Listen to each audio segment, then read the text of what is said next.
Then I read something online that the Canadian Doughboys did reunite last year. Yeah, we did. And how did that go? Because I'm not like a nostalgic person, really. Maybe about the Wicked World riff, I'm a little nostalgic. But yeah, I was always we always kind of got offers, and John, the singer, was like, well, I don't know, what do you guys think? And everybody'd be like, nah, maybe. And I was always kind of the guy going, no way. Mm-hmm. I'm about the future and do. And so I was always kind of a stickler about it and going, even though we're friends and stuff, it wasn't that. I would just rather go have dinner with the ex-members of the Doughboys than play some of the songs with them. But so I guess I was dragged kicking and screaming, and I ended up probably having the most fun out of everybody. It was a total blast. We got to do 4 shows. We did 2 shows with the Foo Fighters and sort of unannounced shows. Well, it was because of the Foo Fighters that the whole thing even happened. If it wasn't for them, it definitely wouldn't have happened, because we're all kind of scattered around the earth. John lives in L.A., Paul, the drummer, lives in Toronto, and me and Bondhead, the bass player, still live here in Montreal, but it's just like getting John to fly in. It's just like a financial nightmare. And yeah, it was Gus, their road manager. I think he's been a road manager for almost the entirety of the Foo Fighters. He was the guy who did all of the Scream shows, from way back when in Florida, and he did all of the Doughboys shows from way back when. So he just kind of made it happen. And Dave's been like a friend of ours for. Scream used to stay at my house and stuff. So they just said, like, how much money is it going to take? And we were like, well, it's a ridiculous sum, actually. And they were like, okay, no problem. so yeah, it was like super fun. And the Toronto show was cool because people flew in. Like, I completely forgot that some people really liked that band.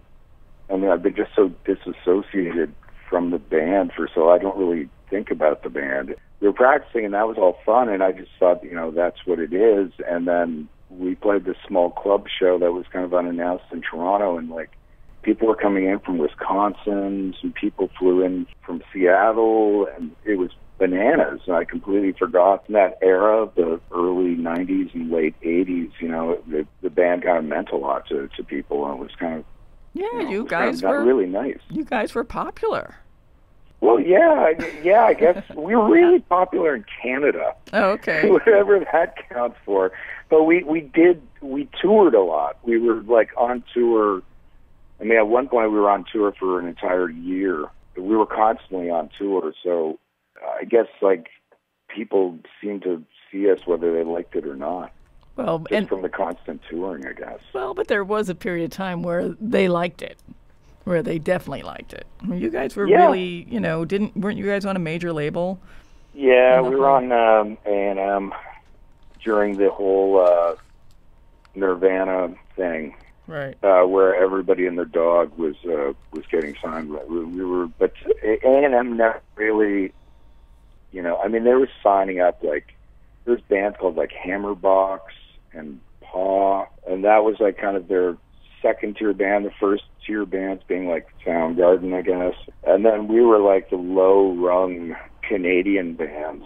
So, yeah, it wasn't until like, because it was kind of like a pop punk. I guess you played a song we heard. It was, it was pretty poppy, and it was like, I think once Green Day kind of blew up, then everybody at A&M was like, oh, we really missed the boat on this one. And then by the time the next major label record came out, I did the record, but then I left the band pretty much when it was just about to hit the mix stage. Did they put out a record after you had left? No, yeah.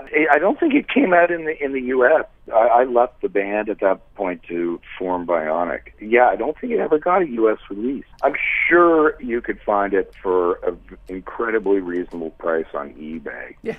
If anybody's interested. It's called Turn Me On. I didn't really like it, to be honest. So if you don't have it, it's okay. Well, what was going on for you that you were, Bionic is clearly very different than the Doughboys, so leaving, you obviously had something else you wanted to... Like anybody who's been in a band for like 8.5 years, I think the Doughboys had definitely galvanized what they were and what they wanted to be. what the label wanted it to be. And towards the last couple of years of the Doughboys, you know, I just wasn't really into that style of music. Like, my favorite bands, I think, at that time were like Jesus Lizard, Cop Shoot Cop, and the Melvins. I think that was my holy trinity. So I just wanted to play like different kinds of music, and being one of the songwriters, it was like, you know, sort of different like producers were going, well, that doesn't really work for this record, and they're right. I mean, those songs didn't, but I mean, that's really where my heart was. Right. And I love pop music. I mean, I always will. I consider the band I'm in now a pop band, just very long songs. Yeah, I mean, 8.5 years, I mean, that was, you know, good enough. We worked really, I've never been in a band that's ever worked that hard. And I think if you're not, anybody who's in a band who's not 100% behind what they're doing, that they should just get off the stage. I mean, it's that kick out the jams kind of philosophy, that if you're not going to kick out the jams, then get off the stage. And so I got off the stage. I couldn't kick out the jams anymore. Well, you could. You just wanted to kick out the jams a different way. Yeah. Well, I like that philosophy. Yeah, well, I think a lot more people should be doing it. I mean, you see it too. I mean, where there's bands on their fourth record and stuff, and it's obvious, like, this is not, you guys are running on fumes at this point. Well, they're rewriting their second record, which was the hit record, and trying to still get that and just changing things around or whatever. Exactly, and it's like, you know, it's like trying to capture lightning in a bottle. I mean, again, you see it all the time. If bands aren't going to constantly evolve and constantly grow, like a band like the Melvins, if you're just going to be like doing somewhat retread, I'm not saying the Doughboys were like, they were crafting pop punk and they were getting better and better at it. I mean, the other members of the band, I just wasn't there for it. I was just like, it's just not my thing. I never liked Green Day. never a big fan. Declaration time. Yeah. There's a listener comment here that says, "Come on, the Doughboys toured with Voivod." And I know we never did, but the Doughboys rehearsal space and Voivod's rehearsal space were 2 doors away from each other, and we would hang out at our rehearsal space pretty much all day, and we would hang out in their rehearsal space about half the time because they were living in their rehearsal space. But when I first moved to Montreal from Toronto, like, I loved Voivod. I mean, I still do. I still think along with Godspeed, the Godspeed and Voivod are the 2 most important bands to ever come out of Montreal, period. Wow. Easily. Mm-hmm. And, Voivod were like a huge influence on me, and especially the bass player from the Doughboys, Bondhead. He just also completely loved Voivod. Without Voivod, there would be no Neurosis. There would be no avant-garde metal. I mean, their influence is immense, and they're also the nicest people ever. Absolutely. I'm still really good friends with all of Voivod. I mean, me and Blackie were forming a band about a year and a half ago. Really? Which was kind of more of a complex metal. Yeah, it lasted like 5 rehearsals, and then I just was not into playing complex. I can play complex music, I just wasn't into it, so I just kind of bowed out, and then Voivod got like super busy after that anyway. So. Yeah, they're definitely on they've got a momentum going on right now.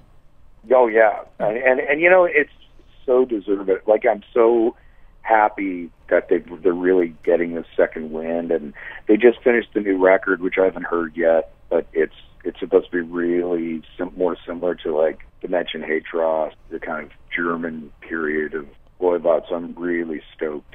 Yeah, well, you'll probably get to hear it before any of us. Yeah, I just noticed that Gentleman Jim, our esteemed Doughboys roadie, is really surprised I'm talking about the Doughboys, according to the WFMU site. Oh, yeah. I guess he is. And why does that surprise you that you would be? Why would that surprise him?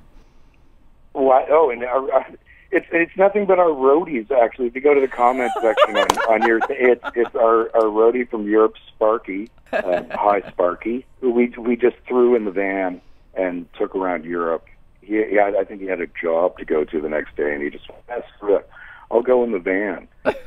Gentleman Jim too he wrote it for SNFU and 7 Seconds and a ton of other bands, and that does sound somewhere in New Jersey. Yeah, he made it out to our reunion shows. Oh, cool. Who was also the bass player in Crucial Youth. Oh, wow. I don't know if anybody remembers that band. They were a faux straight edge band.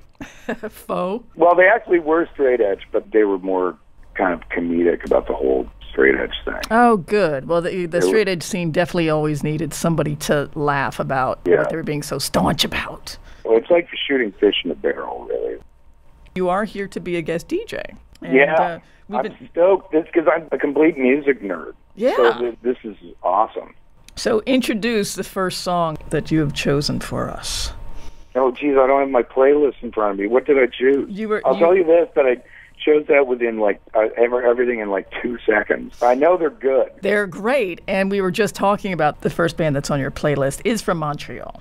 Oh, Voivodville. Voivod! Again, it's even speaking with, I mentioned Godspeed earlier. Hopefully I'm not, name-checking or whatever, but me and Ephraim from Godspeed were talking about the old Montreal days, as most older punk dudes will tend to do. And he was like, if it wasn't for stuff like Voivod, I don't even know if Godspeed would have even been around. And for me to hear that, I was like, that's so amazing. Those guys are still really Michelle Away. The drummer is constantly playing with other bands. He played in this band called On, AUN, which people should definitely check out. They have records of it on Den Valley and stuff. And it's very much drone soundscape. And I know there's a ton of that stuff out there with only about a 10% bracket that's any good. But this guy is just a genius.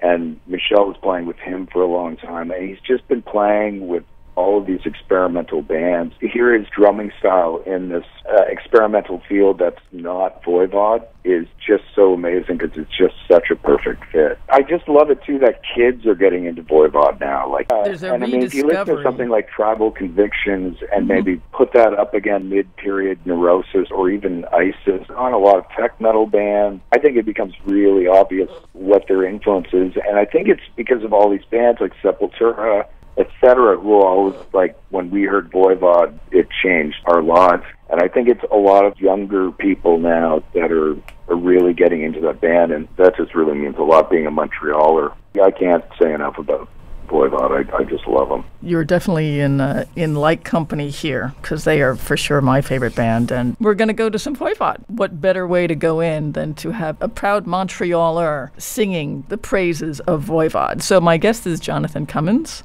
He will be programming for the next hour. His first choice on the playlist is Voivod. Stay tuned.